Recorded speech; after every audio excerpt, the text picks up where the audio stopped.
आप सुन रहे हैं हिंदी साहित्य की सर्वश्रेष्ठ कहानियाँ। आइए सुनते हैं मुंशी प्रेमचंद्र के द्वारा लिखी हुई कहानी त्रिया चरित्र। सेठ लगनदास जी के जीवन की बगिया फलहीन थी। कोई ऐसा मानवीय, आध्यात्मिक या चिकित्सात्मक प्रयत्न न था जो उन्होंने ना किया हो। यूँ शादी में एक पत्नी व्रत के कायल थे, मगर ज़रूरत और आग्रह से विवश होकर एक दो नहीं 5 शादियां की। यहाँ तक कि उम्र के 40 साल गुजर गए और अंधेरे घर में उजाला ना हुआ। बेचारे बहुत रंजीदा रहते। यह धन संपत्ति, यह ठाट बाट, यह वैभव और यह ऐश्वर्य का क्या होगा? मेरे बाद इनका क्या होगा और इन्हें कौन भोगेगा? यह ख्याल बहुत अफसोसनाक था। आखिर यह सलाह हुई कि किसी लड़के को गोद लेना चाहिए, मगर यह मसला पारिवारिक झगड़ों के कारण से सालों तक स्थगित रहा। जब सेठ जी ने देखा कि बीवियों में अब तक बदस्तूर कसमकस हो रही है, तो उन्होंने नैतिक साहस से काम लिया और होनहार अनाथ लड़के को गोद ले लिया। उसका नाम रखा गया मगनदास। उसकी उम्र 5-6 साल से ज़्यादा न थी। बला का जहीन और तमीज़दार। मगर औरतें सब कुछ कर सकती हैं, दूसरे के बच्चे को अपना नहीं समझ सकती।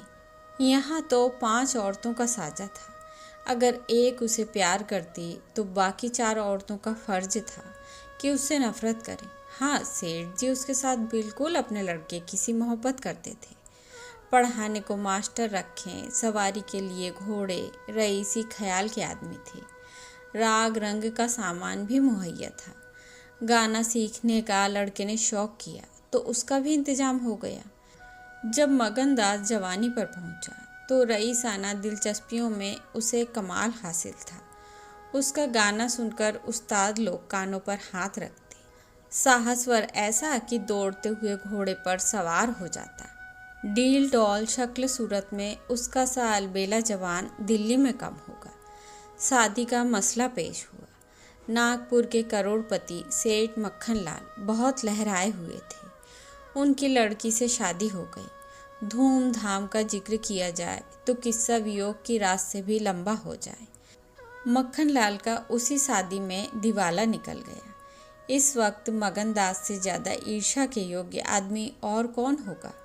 उसकी ज़िंदगी की बहार उमंगों पर थी और मुरादों के फूल अपनी शबनमी ताजगी में खिल खिल कर हुस्न और ताजगी का समा दिखा रहे। मगर तकदीर की देवी कुछ और ही कर रही थी। वह सैर सपाटे के इरादे से जापान गया हुआ था। दिल्ली से खबर आई कि ईश्वर ने तुम्हें एक भाई दिया है। मुझे इतनी खुशी है कि ज़्यादा अरसे तक जिंदा न रह सकूं। तुम बहुत जल्दी लौट आओ। मगनदास के हाथ से तार का कागज़ छूट गया और सर में ऐसा चक्कर आया कि जैसे किसी ऊंचाई से गिर पड़ा है। मगनदास का किताबी ज्ञान बहुत कम था, मगर स्वभाव की सज्जनता से वह खाली हाथ न था।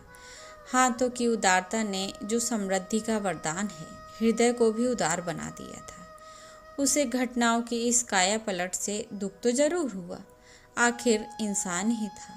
मगर उसने धीरज से काम लिया और एक आशा और भय की मिली जुली हालत में देश को रवाना हुआ।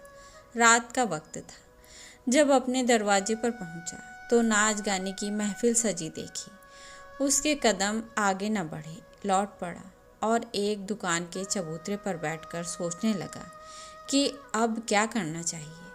इतना तो उसे यकीन था कि सेठ जी उसके साथ भी भलमनसी और मोहब्बत से पेश आएंगे, बल्कि शायद अब और भी कृपा करने लगे। सेठानियाँ भी अब उसके साथ गैरों का सा बर्ताव न करेंगी। मुमकिन है मंजली बहू, जो इस बच्चे की खुशनसीब माँ थी, उससे दूर दूर रहे। मगर बाकी चारों सेठानियों की तरफ से सेवा सत्कार में कोई शक नहीं था। उनकी डाह से वह फ़ायदा उठा सकता था। ताहम उसके स्वाभिमान ने गवारा न किया कि जिस घर में मालिक की हैसियत से रहता था, उसी घर में अब एक आश्रित की हैसियत से ज़िंदगी बसर करे। उसने फैसला कर लिया कि अब यहाँ रहना नामुनासिब है। मगर जाऊँ कहाँ? न कोई ऐसा फन सीखा, न कोई ऐसा इल्म हासिल किया जिससे रोजी कमाने की सूरत पैदा होती। रईसाना दिलचस्पियाँ उसी वक्त तक कद्र की निगाह से देखी जाती हैं जब तक कि वे रईसों के आभूषण रहें। जीविका बनकर वे सम्मान के पद से गिर जाती हैं। अपनी रोजी हासिल करना तो उसके लिए कोई ऐसा मुश्किल काम न था। किसी सेठ साहूकार के यहाँ मुनीम बन सकता था, किसी कारखाने की तरफ से एजेंट हो सकता था, मगर उसके कंधे पर एक भारी जुआ रखा हुआ था। उसे क्या करे? एक बड़े सेठ की लड़की जिसने लाड़ प्यार में परवरिश पाई, उससे यह कंगाली की तकलीफ़ें क्यों कर झेली जाएंगी? क्या मक्खन लाल की लाडली बेटी एक ऐसे आदमी के साथ रहना पसंद करेगी जिसे रात की रोटी का भी ठिकाना नहीं? मगर इस फिक्र में अपनी जान क्यों खपाऊं? मैंने अपनी मर्जी से शादी नहीं की। मैं बराबर इनकार करता रहा। सेठ जी ने ज़बरदस्ती मेरे पैरों में बेड़ी डाली है। अब वही इसके जिम्मेदार हैं, मुझसे कोई वास्ता नहीं। लेकिन जब उसने दोबारा ठंडे दिल से इस मसले पर गौर किया तो बचाव की कोई सूरत न नजर आई। आखिरकार उसने यह फैसला किया कि पहले नागपुर चलूं, जरा उन महारानी के तौर तरीके तो देखूं, बाहर उनके स्वभाव की मिजाज की जांच करूं। उस वक्त तय करूंगा कि मुझे क्या करना चाहिए।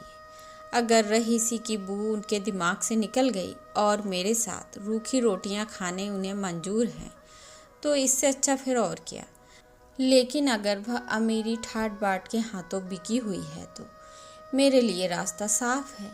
फिर मैं हूँ और दुनिया का गम। ऐसी जगह जाऊँ जहाँ किसी परिचित की सूरत सपने में भी न दिखाई दे। गरीबी की जिल्लत नहीं रहती अगर अजनबियों में ज़िंदगी बसर की जाए। यह जानने पहचानने वालों की कनखियाँ और कनबत्तियाँ हैं जो गरीबी को यंत्रणा बना देती है। इस तरह दिल में ज़िंदगी का नक्शा बनाकर मगन दास अपनी मर्दाना हिम्मत के भरोसे पर नागपुर की तरफ चला, उस मल्लाह की तरह जो किश्ती और पाल के बगैर नदी की उमड़ती हुई लहरों में अपने को डाल दे। शाम के वक्त सेठ मक्खन लाल के सुंदर बगीचे में सूरज की पीली किरणें मुरझाए हुए फूलों से गले मिलकर विदा हो रही थी। बाग के बीच में एक पक्का कुआं था और एक मोलसरी का पेड़। कुएं के मुंह पर अंधेरे की नीली सी नकाब थी, पेड़ के सिर पर रोशनी की सुनहरी चादर। इसी पेड़ में एक नौजवान थका मांदा कुएं पर आया और लोटे से पानी भरकर पीने के बाद बैठ गया। मालिन ने पूछा, कहाँ जाओगे? मगन दास ने जवाब दिया कि जाना तो था बहुत दूर, मगर यहीं रात हो गई। यहाँ कहीं ठहरने का ठिकाना मिल जाएगा? मालिक, चले जाओ सेठ जी की धर्मशाला में, बड़े आराम की जगह है। मगन दास, धर्मशाले में तो मुझे ठहरने का कभी संयोग नहीं हुआ। कोई हर्ज ना हो तो यहीं पड़ा रहूं। यहाँ कोई रात को रहता है? मालिन, भाई मैं यहाँ ठहरने को ना कहूँगी। यह बाई जी की बैठक है। झरोके में बैठकर सैर किया करती हैं। कहीं देखभाल लें तो मेरे सिर पर एक बाल भी ना रहेंगे। मगन दास, बाई जी कौन है? मालिन, यही सेठ जी की बेटी इंदिरा बाई। मगन दास, यह गजरे उन्हीं के लिए बना रही हो क्या? मालिन, हाँ, और सेठ जी के यहाँ है ही कौन? फूलों के गहने बहुत पसंद करती हैं। मगन दास, शौकीन औरत मालूम होती है। मालिन, भाई यही तो बड़े आदमियों की बातें हैं। वह शौक न करें तो हमारा तुम्हारा निबाह कैसे हो? और धन है किस लिए? अकेली जान पर 10 लौंडियाँ हैं। सुना करती थी कि भगवान आदमी का हाल भूत जोतता है। वह आँखों देखा। आप ही आप पंखा चलने लगे, आप ही आप सारे घर में दिन का सा उजाला हो जाए। तुम झूठ समझते होगे, मगर मैं आँखों देखी बात कहती हूँ। उस गर्व की चेतना के साथ जो किसी नादान आदमी के सामने अपनी जानकारी के बयान करने में होता है। बूढ़ी मालिन अपनी सर्वज्ञता का प्रदर्शन करने लगी। मगन दास ने उकसाया होगा, भाई बड़े आदमी की बातें निराली होती हैं। लक्ष्मी के बस में सब कुछ है, मगर अकेली जान पर 10 लौंडियाँ, समझ में नहीं आता। मालिन ने बुढ़ापे के चिड़चिड़ेपन से जवाब दिया। तुम्हारी समझ मोटी हो तो कोई क्या करे। कोई पान लगाती है, कोई पंखा झलती है, कोई कपड़े पहनाती है। 2000 रुपये में तो सेज गाड़ी आई थी। चाहो तो मुंह देख लो, उस पर हवा खाने जाती है। एक बंगालिन गाना बजाना सिखाती है, मैम पढ़ाने आती हैं, शास्त्री जी संस्कृत पढ़ाते हैं, कागज पर ऐसी मूरत बनाती हैं, अब बोली कि अब बोली। दिल की रानी है, बेचारी के भाग फूट गए। दिल्ली के सेठ लगनदास के गोद लिए हुए लड़के से ब्याह हुआ था, मगर राम जी की लीला 70 बरस के मुर्दे को लड़का दिया, कौन पतियाएगा। जब से यह सुनावनी आई है तब से बहुत उदास रहती हैं। एक दिन रोती थी, मेरे सामने की बात है, बाप ने देख लिया, समझाने लगे। लड़की को बहुत चाहते हैं, सुनती हूँ दामाद को यहीं बुला कर रखेंगे। नारायण करे मेरी रानी दूधो नहाए पूतो फले। माली मर गया था, उन्होंने आड़ न ली होती तो घर भर के टुकड़े मांगती। मगनदास ने एक ठंडी सांस ली। बेहतर है, अब यहाँ से अपनी इज्जत आबरू लिए हुए चल दो, यहाँ मेरा निबाह न होगा। इंदिरा रईस जाती है, तुम इस काबिल नहीं हो कि उसके शोहर बन सको। मालिन से बोला तो धर्मशाले में जाता हूँ, जाने वहाँ खाट वाट मिल जाती है कि नहीं, मगर रात ही तो काटनी है, किसी तरह कट ही जाएगी। रईसों के लिए मखमली गद्दे चाहिए, हम मजदूरों के लिए पुआल ही बहुत है। यह कहकर उसने लुटिया उठाई, डंडा संभाला और दर्द भरे दिल से एक तरफ चल दिया। उस वक्त इंदिरा अपने झरोखे पर बैठी हुई इन दोनों की बातें सुन रही थी। कैसा संयोग है कि स्त्री को स्वर्ग की सब सिद्धियां प्राप्त हैं और उसका पति आवारों की तरह मारा मारा फिर रहा है।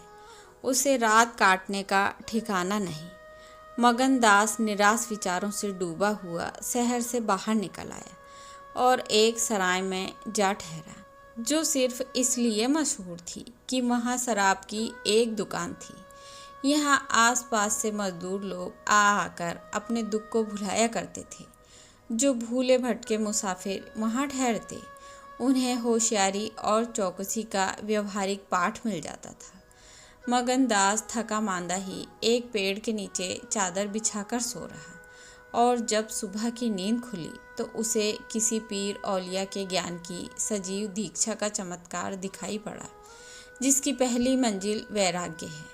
उसकी छोटी सी पोटली, जिसमें 2-1 कपड़े और थोड़ा सा रास्ते का खाना और लुटिया डोर बंधी हुई थी, गायब हो गई। उन कपड़ों को छोड़कर जो उसके बदन पर थे, अब उसके पास कुछ भी न था। और भूख, जो कंगाली में और भी तेज हो जाती है, उसे बेचैन कर रही थी। मगर दृढ़ स्वभाव का आदमी था। उसने किस्मत का रोना रोया, किसी तरह गुजर करने की तदबीरें सोचने लगा। लिखने और गणित में उसे अच्छा अभ्यास था, मगर इस हैसियत में उससे फ़ायदा उठाना असंभव था। उसने संगीत का बहुत अभ्यास किया था। किसी रसिक रईस के दरबार में उसकी कद्र हो सकती थी, मगर उसके पुरुषोचित अभिमान ने इस पेशे को अख्तियार करने की इजाज़त न दी। हाँ, वह आला दर्जे का घुड़सवार था और यह फन मज़े में पूरी शान के साथ उसकी रोजी रोटी का साधन बन सकता था। यह पक्का इरादा करके उसने हिम्मत से आगे कदम बढ़ाए। ऊपर से देखने पर यह बात यकीन के काबिल नहीं मालूम होती, मगर वह अपना बोझ हल्का हो जाने से इस वक्त बहुत उदास नहीं था। मर्दाना हिम्मत का आदमी ऐसी मुसीबतों को उसी निगाह से देखता है जिसमें एक होशियार विद्यार्थी परीक्षा के प्रश्नों को देखता है। उसे अपनी हिम्मत आजमाने का एक मुश्किल से जूझने का मौका मिल जाता है। उसकी हिम्मत अनजाने ही मजबूत हो जाती है। अक्सर ऐसे मौके मर्दाना हौसले के लिए प्रेरणा का काम देते हैं। मगनदास इस जोश से कदम बढ़ाता चला जाता था कि जैसे कामयाबी की मंजिल सामने नजर आ रही है, मगर शायद वहाँ के घोड़ों ने शरारत और बिगड़ेलपन से तौबा कर ली थी, या वे स्वाभाविक रूप बहुत मज़े में धीमे धीमे चलने वाले थे। वह जिस गांव में जाता, निराशा को उकसाने वाला जवाब पाता। आखिरकार शाम के वक्त जब सूरज अपनी आखिरी मंजिल पर जा पहुंचा था। उसकी कठिन मंजिल तमाम हुई। नागर घाट के ठाकुर अटल सिंह ने उसकी चिंता को समाप्त किया। यह एक बड़ा गांव था। पक्के मकान बहुत थे, मगर उनमें प्रेत आत्माएं आबाद थी। कई साल पहले प्लेग ने आबादी के बड़े हिस्से को इस क्षण भंगुर संसार से उठाकर स्वर्ग में पहुंचा दिया था। इस वक्त प्लेग के बचे खुचे वे लोग गांव के नौजवान और शौकीन जमींदार साहब और हल्के के कारगुजार और रौबीले थानेदार साहब थे। उनकी मिलीजुली कोशिशों से गांव में सतयुग का राज था। धन दौलत को लोग जान का अजाब समझते थे, उसे गुनाह की तरह छुपाते थे। घर घर में रुपए रहते हुए लोग कर्ज से ले लेकर खाते और फटे हालों रहते थे। इसी में निबाह था। काजल की कोठरी थी, सफ़ेद कपड़े पहनना उन पर धब्बा लगाना था। हुकूमत और ज़बरदस्ती का बाजार गर्म था। अहीरों को यहाँ आंजन के लिए भी दूध न था। थाने में दूध की नदी बहती थी। मवेशी खाने के मुहर्रर दूध की कुल्लियाँ करते थे। इसी अंधेर नगरी को मगनदास ने अपना घर बनाया। ठाकुर साहब ने असाधारण उदारता से काम लेकर उसे रहने के लिए एक मकान भी दे दिया, जो केवल बहुत व्यापक अर्थों में मकान कहा जा सकता था। इसी झोपड़ी में वह एक हफ्ते से जिंदगी के दिन काट रहा है। उसका चेहरा जर्द है और कपड़े मैले हो रहे हैं, मगर ऐसा मालूम होता है कि उसे अब इन बातों की अनुभूति ही नहीं रही। जिंदा है, मगर जिंदगी रुखसत हो गई है। हिम्मत और हौसला मुश्किल को आसान कर सकते हैं, आंधी और तूफान से बचा सकते हैं, मगर चेहरे को खिला सकना उनके सामर्थ्य से बाहर है। टूटी हुई नाव पर बैठकर मल्हार गाना हिम्मत का काम नहीं, हिमाकत का काम है। एक रोज जब शाम के वक्त वह अंधेरे में खाट पर पड़ा हुआ था, एक औरत उसके दरवाजे पर आकर भीख मांगने लगी। मगनदास को आवाज़ परिचित जान पड़ी। बाहर आकर देखा तो वही चंपा मालिन थी। कपड़े तार तार, मुसीबत की रोती हुई तस्वीर। बोला, मालिन, तुम्हारी यह क्या हालत है? मुझे पहचानती हो? मालिन ने चौंक कर देखा और पहचान गई। रोकर बोली, बेटा, अब बताओ, मेरा यहाँ ठिकाना लगे? तुमने मेरा बना बनाया घर उजाड़ दिया। न उस दिन तुमसे बातें करती, न मुझ पर यह विपत पड़ती। बाई ने तुम्हें बैठे देख लिया, बातें भी सुनी। सुबह होते ही मुझे बुलाया और बरस पड़ी। नाक कटवा लूँगी, मुंह में कालिख लगवा दूँगी। चुड़ैल कुटनी, तू मेरी बात किसी गैर आदमी से क्यों चलाए? तू दूसरों से मेरी चर्चा करे। वह क्या तेरा दामाद था जो तू उससे मेरा दुखड़ा रोती थी? जो कुछ मुंह में आया बकती रही, मुझसे भी ना सहा गया। रानी रूठेंगी, अपना सुहाग लेंगी। बोली, बाई जी, मुझसे कसूर हुआ, लीजिए अब जाती हूँ। छींकते नाक कटती है तो मेरा निभाह यहाँ ना होगा। ईश्वर ने मुँह दिया है तो आहार भी देगा। 4 घर से मांगूंगी तो मेरे पेट को हो जाएगा। उस छोकरी ने मुझे खड़े खड़े निकलवा दिया।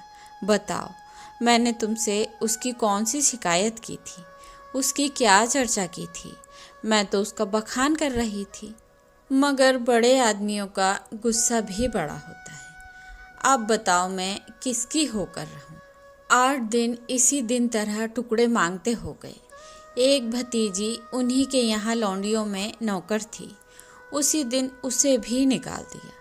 तुम्हारी बदौलत जो कभी ना किया था वह करना पड़ा। तुम्हें काहे को दोष लगाऊं? किस्मत में जो कुछ लिखा था देखना पड़ा। मगनदास सन्नाटे में जो कुछ लिखा था, आह, मिजाज का यह हाल है। यह घमंड, यह शान। मालिन को इत्मीनान दिलाया। उसके पास अगर दौलत होती तो उसे माला माल कर देता। सेठ मक्खन लाल की बेटी को भी मालूम हो जाता कि रोजी की कुंजी उसी के हाथ में नहीं है। बोला, तुम फिक्र न करो, मेरे घर में आराम से रहो। अकेले मेरा जी भी नहीं लगता।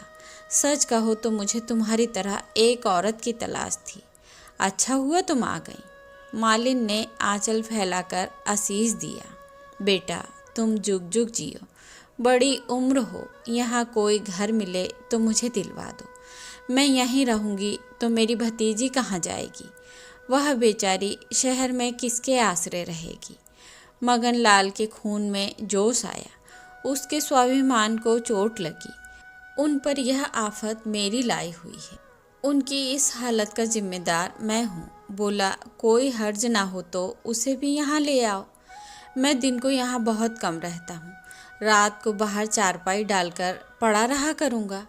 मेरी वजह से तुम लोगों को कोई तकलीफ ना होगी। यहाँ दूसरा मकान मिलना मुश्किल है। यही झोपड़ा बड़ी मुश्किलों से मिला है। यह अंधेर नगरी है। जब तुम्हारी सुविधा कहीं लग जाए तो चली जाना। मगन दास को क्या मालूम था कि हजरते इश्क उसकी जबान पर बैठे हुए उससे यह बात कहला रहे हैं। क्या यह कहना ठीक है कि इश्क पहले माशूक के दिल में पैदा होता है? नागपुर इस गांव से 20 मील की दूरी पर था। चंपा उसी दिन चली गई और तीसरे दिन रंभा के साथ लौट आई। यह उसकी भतीजी का नाम था। उसके आने से झोपड़े में जान सी पड़ गई। मगन दास के दिमाग में मालिन की लड़की की जो तस्वीर थी, उसका रंभा से कोई मेल न था। वह सौंदर्य नाम की चीज का अनुभवी जौहर था, मगर ऐसी सूरत जिस पर जवानी की ऐसी मस्ती और दिल का चैन छीन लेने वाला ऐसा आकर्षण हो, उससे पहले कभी नहीं देखा था। उसकी जवानी का चांद अपनी सुनहरी और गंभीर शान के साथ चमक रहा था। सुबह का वक्त था। मगन दास दरवाजे पर पड़ा ठंडी ठंडी हवा का मजा उठा रहा था। रंभा सिर पर घड़ा रखे पानी भरने को निकली। मगन दास ने उसे देखा और एक लंबी सांस खींचकर उठ बैठा। चेहरा मोहरा, बहुत ही मोहन, ताजे फूल की तरह खिला हुआ चेहरा, आंखों में गंभीर सरलता। मगन दास को उसने भी देखा। चेहरे पर लाज की लाली दौड़ गई। प्रेम ने पहला वार किया। मगन दास सोचने लगा, क्या तकदीर यहाँ कोई और गुल खिलाने वाली है? क्या दिल मुझे यहाँ भी चैन न लेने देगा? रंभा, तू यहाँ नाहक आई। नाहक एक गरीब का खून तेरे सर पर होगा। मैं तो अब तेरे हाथों बिक चुका, मगर क्या तू भी मेरी हो सकती है? लेकिन नहीं, इतनी जल्दबाजी ठीक नहीं। दिल का सौदा सोच समझ कर करना चाहिए। तुमको अभी जब्त करना होगा। रंभा सुंदरी है, मगर झूठे मोती की आब और ताब उसे सच्चा नहीं बना सकती। तुम्हें क्या खबर कि उस भोली लड़की के कान प्रेम के शब्द से परिचित नहीं हो चुके हैं? कौन कह सकता है कि उसके सौंदर्य की वाटिका पर किसी फूल चुनने वाले के हाथ नहीं पड़ चुके हैं? अगर कुछ दिनों की दिलबस्तगी के लिए कुछ चाहिए तो तुम आज़ाद हो, मगर यह नाजुक मामला है। जरा संभल के कदम रखना। पेशेवर जातों में दिखाई पड़ने वाला सौंदर्य अक्सर नैतिक बंधनों से मुक्त होता है। 3 महीने गुजर गए। मगन दास रंभा को ज्यों-ज्यों बारीक से बारीक निगाहों से देखता, त्यों-त्यों उस पर प्रेम का रंग गाढ़ा होता जाता था। वह रोज उसे कुएं से पानी निकालते देखता। वह रोज घर में झाड़ू देती, रोज खाना पकाती। आह, मगन दास को उन ज्वार की रोटियों में मज़ा आता था। वह अच्छे से अच्छे व्यंजनों में भी ना आया था। उसे अपनी कोठरी हमेशा साफ सुथरी मिलती। ना जाने कौन उसके बिस्तर बिछा देता। क्या यह रंभा की कृपा थी? उसकी निगाहें शर्मीली थीं। उसने उसे कभी अपनी तरफ चंचल आंखों से ताकते नहीं देखा। आवाज़ कैसी मीठी, उसकी हंसी की आवाज़ कभी उसके कान में नहीं आई। अगर मगन दास उसके प्रेम में मतवाला हो रहा था तो कोई ताज्जुब की बात नहीं थी। उसकी भूखी निगाहें बेचैनी और लालसा में डूबी हुई हमेशा रंभा को ढूंढा करती। वह जब किसी गांव को जाता तो मीलों तक उसकी जिद्दी और बेताब आंखें मुड़ मुड़कर झोपड़े के दरवाजे की तरफ आती। उसकी ख्याति आसपास फैल गई थी, मगर उसके स्वभाव की मुसीबत और उदार हृदयता से अक्सर लोग अनुचित लाभ उठाते थे। इंसाफ पसंद लोग तो स्वागत सत्कार से काम निकाल लेते और जो लोग ज़्यादा समझदार थे वे लगातार तकाजों का इंतजार करते। क्योंकि मगनदास इस फन को बिल्कुल नहीं जानता था, इसके बावजूद दिन रात की दौड़ धूप के गरीबी से उसका गला न छूटता। जब वह रंभा को चक्की पीसते हुए देखता तो गेहूं के साथ उसका दिल भी पिस जाता था। वह कुएं से पानी निकालती तो उसका कलेजा निकल आता। जब वह पड़ोस की औरत के कपड़े सीती तो कपड़ों के साथ मगनदास का दिल छिद जाता। मगर कुछ बस था न काबू। मगनदास की हृदय भेदी दृष्टि का इसमें तो कोई संदेह नहीं था कि उसके प्रेम का आकर्षण बिल्कुल बेअसर नहीं है, वरना रंभा की उन वफा से भरी हुई खातिरदारियों की तुक कैसे बिठाता। वफा ही वह जादू है, रूप के गर्व का सिर नीचा कर सकता है, मगर प्रेमिका के दिल में बैठने का मादा उसमें बहुत कम था। कोई दूसरा मन चला प्रेमी अब तक अपने वशीकरण में कामयाब हो चुका होता, लेकिन मगनदास ने दिल आशिक का पाया था और जबान माशूक की। एक रोज शाम के वक्त चंपा किसी काम से बाजार गई हुई और मगनदास हमेशा की तरह चारपाई पर पड़ा सपने देख रहा था। रंभा अद्भुत छटा के साथ आकर उसके सामने खड़ी हो गई। उसका भोला चेहरा कमल की तरह खिला हुआ था और आंखों से सहानुभूति का भाव झलक रहा था। मगनदास ने उसकी तरफ पहले आश्चर्य और फिर प्रेम की निगाहों से देखा और दिल पर जोर डालकर बोला, आओ रंभा, तुम्हें देखने को बहुत दिन से आंखें तरस रही थी। रंभा ने भोलेपन से कहा, मैं यहाँ ना आती तो तुम मुझसे कभी ना बोलते। मगनदास का हौसला बढ़ा, बोला, बिना मर्जी पाए तो कुत्ता भी नहीं आता। रंभा मुस्कुराई, कली खिल गई, मैं तो आप ही चली आई। मगनदास का कलेजा उछल पड़ा। उसने हिम्मत करके रंभा का हाथ पकड़ लिया और भावावेश से कांपती हुई आवाज़ में बोला, नहीं रंभा, ऐसा नहीं है, यह मेरी महीनों की तपस्या का फल है। मगनदास ने बेताब होकर उसे गले से लगा लिया। जब वह चलने लगी तो अपने प्रेमी की ओर प्रेम भरी दृष्टि से देखकर बोली, अब यह प्रीत हमको निभानी होगी। पौ फटने के वक्त जब सूर्य देवता के आगमन की तैयारियां हो रही थी, मगनदास की आंखें खुली। रंभा आटा पीस रही थी। उस शांतिपूर्ण सन्नाटे में चक्की की घूमर घूमर बहुत सुहानी मालूम होती थी और उससे सुर मिलाकर अपने प्यारे ढंग से गाती थी। झुलनिया मोरी पानी में गिरी, मैं जानू पिया मोको मन है, उल्टी मनावन मोको पड़ी, झुलनिया मोरी पानी में गिरी। साल भर गुजर गया। मगनदास की मोहब्बत और रंभा के सलीके ने मिलकर उस वीरान झोपड़े को कुंजबाग बना दिया। अब वहाँ गायें थी, फूलों की क्यारियाँ थीं और कई देहाती ढंग के मोड़े थे। सुख सुविधा की अनेक चीज़ें दिखाई पड़ती थीं। एक रोज़ सुबह के वक्त मगनदास कहीं जाने के लिए तैयार हो रहा था। एक संभ्रांत व्यक्ति अंग्रेजी पोशाक पहने उसे ढूंढता हुआ आ पहुंचा और उसे देखते ही दौड़कर गले से लिपट गया। मगनदास और वह दोनों एक साथ पढ़ा करते थे। वह वकील हो गया था। मगनदास ने भी अब पहचाना और कुछ झेंपता और कुछ झिझकता उससे गले लिपट गया।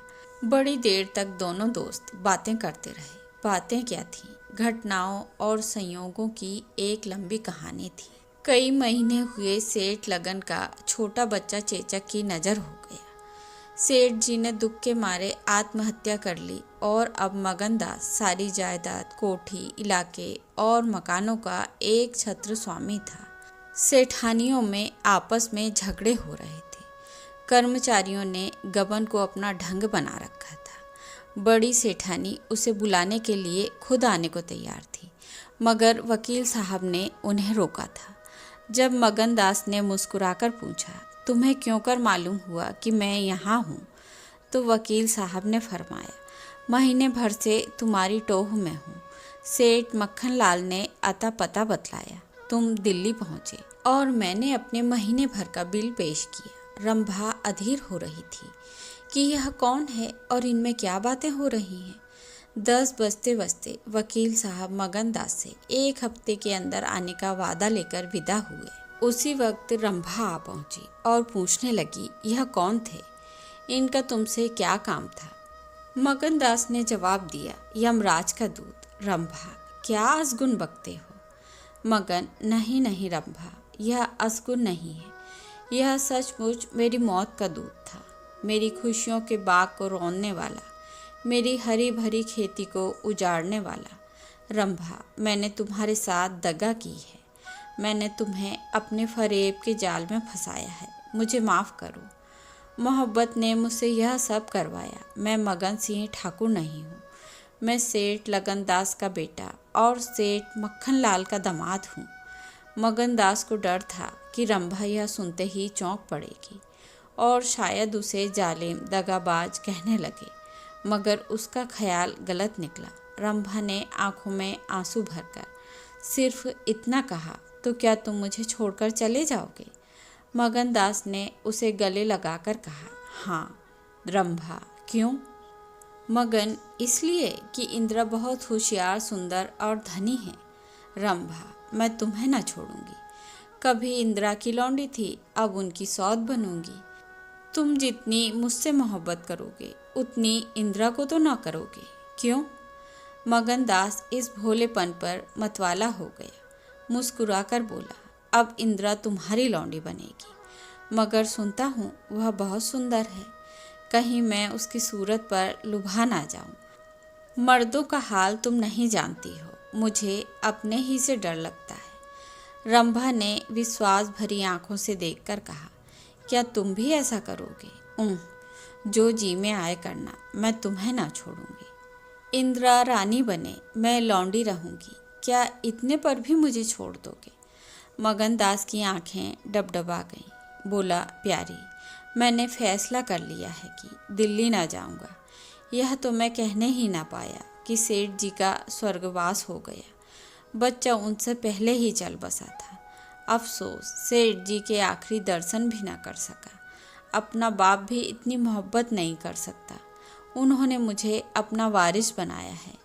वकील साहब कहते थे कि सेठानियों में अनबन है, नौकर चाकर लूट मार मचा रहे हैं।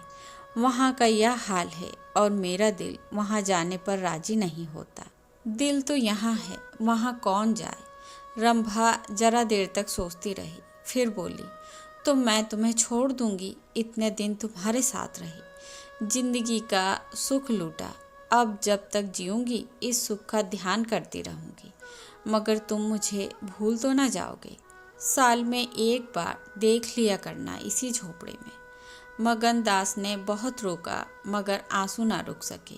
बोले, रंभा, यह बातें ना करो, कलेजा बैठा जाता है। मैं तुम्हें छोड़ नहीं सकता, इसलिए नहीं कि तुम्हारे ऊपर कोई एहसान है, तुम्हारी खातिर नहीं, अपनी खातिर। वह शांति, वह प्रेम, वह आनंद जो मुझे यहाँ मिलता है और कहीं नहीं मिल सकता। खुशी के साथ जिंदगी बसर हो, यही मनुष्य के जीवन का लक्ष्य है।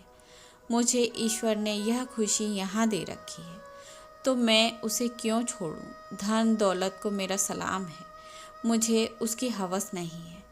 रंभा फिर गंभीर स्वर में बोली, मैं तुम्हारे पाँव की बेड़ी ना बनूंगी। चाहे तुम अभी मुझे ना छोड़ो, लेकिन थोड़े दिनों में तुम्हारी यह मोहब्बत ना रहेगी। मगन दास को कोड़ा लगा, जोश से बोला, तुम्हारे सिवा इस दिल में अब कोई और जगह नहीं पा सकता। रात ज्यादा हो गई थी, अष्टमी का चांद सोने जा चुका था। दोपहर के कमल की तरह साफ आसमान में सितारे खिले हुए थे। किसी खेत के रखवाले की बांसुरी की आवाज़, जिसे दूरी ने तासीर, सन्नाटे ने सुरीलापन और अंधेरे ने आत्मिकता का आकर्षण दे दिया था, कानों में आ जा रही थी कि जैसे कोई पवित्र आत्मा नदी के किनारे बैठी हुई पानी की लहरों से या दूसरे किनारे के खामोश और अपनी तरफ खींचने वाले पेड़ों से अपनी जिंदगी की गम की कहानी सुना रही है। मगन दास सो गया, मगर रंभा की आंखों में नींद न आई। सुबह हुई तो मगन दास उठा और रंभा पुकारने लगा, मगर रंभा रात ही को अपनी चाची के साथ वहाँ से कहीं चली गई। मगनदास को उसे मकान के दरो दीवार पर एक हसरत सी छाई हुई मालूम हुई कि जैसे घर की जान निकल गई हो। वह घबरा कर उस कोठरी में गया जहाँ रंभा रोज चक्की पीसती थी, मगर अफसोस आज चक्की एकदम निश्चल थी। फिर वह कुएं की तरफ दौड़ा गया, लेकिन ऐसा मालूम हुआ कि कुएं ने उसे निकल जाने के लिए अपना मुंह खोल दिया है। तब वह बच्चों की तरह चीख उठा, रोता हुआ फिर उसी झोपड़ी में आया जहाँ कल रात तक प्रेम का वास था। मगर उस वक्त वह शोक का घर बना हुआ था। जब जरा आंसू थमे तो उसने घर में चारों तरफ निगाह दौड़ाई। रंभा की साड़ी अर्गनी पर पड़ी हुई थी। एक पिटारी में वह कंगन रखा हुआ था जो मगनदास ने उसे दिया था। बर्तन सब रखे हुए थे, साफ और सुथरे। मगनदास सोचने लगा, रंभा, तूने रात को कहा था मैं तुम्हें छोड़ दूंगी। क्या तूने वह बात दिल से कही थी? मैंने तो समझा था तू दिल लगी कर रही है, नहीं तो मैं तुझे कलेजे में छिपा लेता। मैं तो तेरे लिए सब कुछ छोड़ बैठा था। तेरा प्रेम मेरे लिए सब कुछ था। मैं यूँ बेचैन हूँ। क्या तू बेचैन नहीं है? हाय, तू रो रही है। मुझे यकीन है कि तू अब भी लौट आएगी। फिर सजीव कल्पनाओं का एक जमघट उसके सामने आया।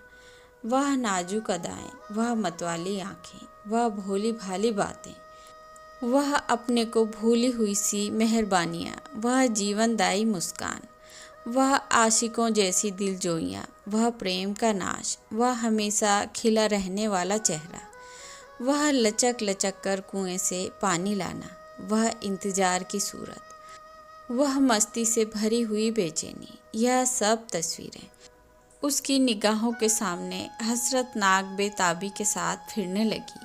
मगनदास ने एक ठंडी सांस ली और आंसुओं और दर्द की उमड़ती हुई नदी को मर्दाना जब्त से रोककर उठ खड़ा हुआ। नागपुर जाने का पक्का फैसला हो गया। तकिए के नीचे से संदूक की कुंजी उठाई तो कागज का एक टुकड़ा निकल आया। यह रंभा की विदा की चिट्ठी थी। प्यारे, मैं बहुत रो रही हूँ, मेरे पैर नहीं उठते, मगर मेरा जाना जरूरी है। तुम्हें जगाऊंगी तो तुम जाने न दोगे। कैसे जाऊं, अपने प्यारे पति को कैसे छोड़ूं? किस्मत मुझसे यह आनंद का घर छुड़वा रही है। मुझे बेवफा न कहना, मैं तुमसे फिर कभी मिलूंगी। मैं जानती हूँ कि तुमने मेरे लिए यह सब कुछ त्याग दिया है, मगर तुम्हारे लिए ज़िंदगी में बहुत कुछ उम्मीदें हैं। मैं अपनी मोहब्बत की धुन में तुम्हें उन उम्मीदों से क्यों दूर रखूं? अब तुमसे जुदा होती हूँ। मेरी सुध मत भूलना, मैं तुम्हें हमेशा याद रखूंगी। यह आनंद के लिए कभी ना भूलेंगी। क्या तुम मुझे भूल सकोगे? तुम्हारी प्यारी रंभा। मगनदास को दिल्ली आए हुए 3 महीने गुजर चुके हैं। इस बीच उसे सबसे बड़ा जो निजी अनुभव हुआ वह यह था कि रोजी की फिक्र और धंधों की बहुतायत से उमड़ती हुई भावनाओं का जोर कम किया जा सकता है। 1.5 साल पहले का बेफिक्र नौजवान अब एक समझदार और सूझबूझ रखने वाला आदमी बन गया था। सागर घाट के उस कुछ दिनों के रहने से उसे रियाया की इन तकलीफ़ों का निजी ज्ञान हो गया था, जो कारिंदों और मुख्तारों की शक्तियों की बदौलत उन्हें उठानी पड़ती है। उसने उसे रियासत के इंतजाम में बहुत मदद दी और गो कर्मचारी दबी जबान में उसकी शिकायत करते थे और अपनी किस्मतों और जमानों के उलटफेर को कोसते थे, मगर रियाया खुश थी। जब वह सब धंधों से फुर्सत पाता तो एक भोली भाली सूरत वाली लड़की उसके ख्याल के पहलू में आ बैठती और थोड़ी देर के लिए सागर घाट का वह हरा भरा झोंपड़ा और उसकी मस्तियाँ आँखों के सामने आ जाती। सारी बातें एक सुहाने सपने की तरह याद आकर उसके दिल को मसोसने लगती। लेकिन कभी कभी खुद ब खुद उसका ख्याल इंदिरा की तरफ भी जा पहुँचता। गो उसके दिल में रंभा की वही जगह थी, मगर किसी तरह उसमें इंदिरा के लिए भी एक कोना निकल आया था। जिन हालातों और आफतों ने उसे इंदिरा से बेजार कर दिया था वह अब रुखसत हो गई थी। अब उसे इंदिरा से कुछ हमदर्दी हो गई।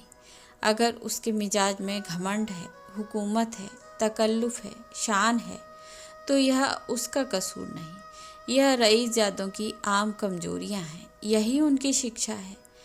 इन बदलते हुए और संतुलित भावों के साथ जहाँ वह बेचैनी के साथ रंभा की याद को ताज़ा किया करता था, वहाँ इंदिरा का स्वागत करने और उसे अपने दिल में जगह देने के लिए तैयार था। वह दिन दूर नहीं था जब उसे उस आजमाइश का सामना करना पड़ेगा। उसके कई आत्मीय अमीराना शान शौकत के साथ इंदिरा को विदा कराने के लिए नागपुर गए हुए थे। मगन दास की तबीयत आज तरह तरह के भावों के कारण, जिनमें प्रतीक्षा और मिलन की उत्कंठा विशेष थी, उचाट सी हो रही थी। जब कोई नौकर आता तो वह संभल बैठता कि शायद इंदिरा आ पहुंची।